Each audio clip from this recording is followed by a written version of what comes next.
श्रावण महिन्याला सुरुवात झाली आणि श्रावणातला पहिलाच आज सोमवार आहे आणि त्यामुळेच मुळामुठा तीरावर असलेल्या ओंकारेश्वर मंदिरात आणि पुणेकरांचं श्रद्धास्थान असलेल्या ओंकारेश्वर मंदिरात सकाळपासूनच भाविक आहे ते मोठ्या प्रमाणात गर्दी करतायत आणि सकाळपासूनच इथे महापूजा सुरू आहेत, अभिषेक सुरू आहे, शिवलिंगाची जी पिंड आहे ती उत्तम प्रकारे सजवण्यात येते आहे। आरत्या आणि सगळा जो व्रतवैकल्याचा हा जो काळ असतो या सगळ्या याच्यात हे सगळ्या पूजा आणि अर्चा केली जाते। एवढंच नाही तर 285 ते 87 वर्ष जुनं हे मंदिर आहे आणि अखंड मंदिर आहे ते काळ्या पाषाणाचं केलं आहे।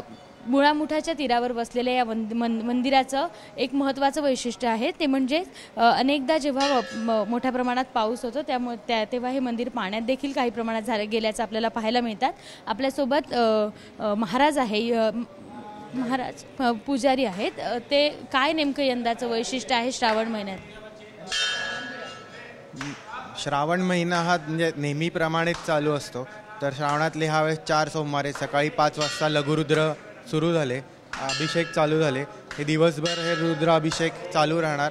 दुपारनंतर सजावट होईल। ह्या पावसामुळे थोडी गर्दी कमी आहे पण चालू आहे येणं लोकांचं। मंदिराचं वैशिष्ट्य नेमकं काय काय? मंदिर 288 वर्ष जुनं आहे। चिमाजी अप्पा पेशव्यांनी हे म्हणजे सगळं त्यांच्या ह्याच्यात हे कारकिर्दीत हे सगळं त्यांनी उभं केलं। तर बाकी जो आहे शिवलिंग, जो बाण आहे तो नर्मदेवरनं त्यावेळेस घेऊन आले होते। विश्वस्त लोणकर सर आहेत, तर ते बाकी सगळी व्यवस्था आणि हे बघत असतात मंदिराचं।